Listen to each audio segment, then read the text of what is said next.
both Muslims and Christians over the Ramadan period. And that is to say that we, as a nation, as a people, had the opportunity to get closer to God, seek His face, seek His interventions in our individual lives and our national life. And I'm sure that we have prayed hard for God's intervention in the affairs of our country, in giving our leaders direction and supporting them all through to see to the good governance of this nation. We have learned so many lessons, and these lessons are supposed to live with us after Ramadan and after Lent. Sacrifice is one of them, that we are supposed to sacrifice as individuals for the sake of others and for the sake of our nation. This country can be the best country in the world, can be the most peaceful country in the world, but one thing must be achieved. That is to say that we as people see ourselves as each other's brother's keeper, that we surrender our individual comforts for the growth and development and stability and peace of our nation.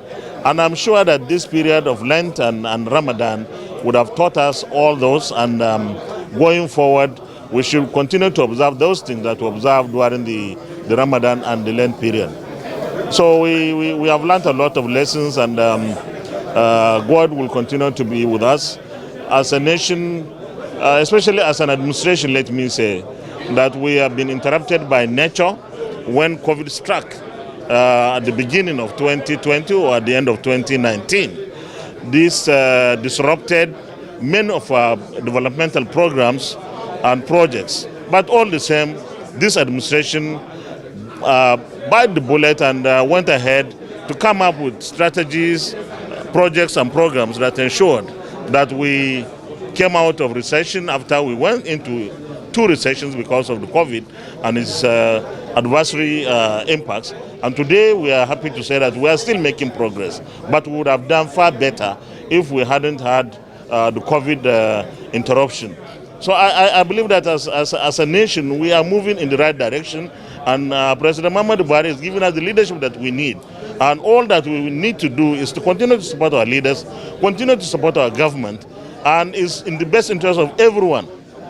Let no politics, let no partisanship, let no sentiments derail any of our programs and projects, because you need to have a Nigeria first if you are running for to take over government at whatever level. You need to have a country, you need to have a stable country, you need to have a peaceful country in the first place. And if you do that, you can contest, for example.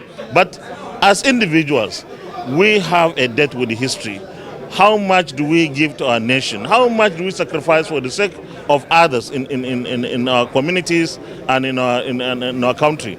That determines a lot how far we can go. Because if we decide to be selfish, then I'm sorry, we may not make that kind of progress that we believe can take us to the El Dorado.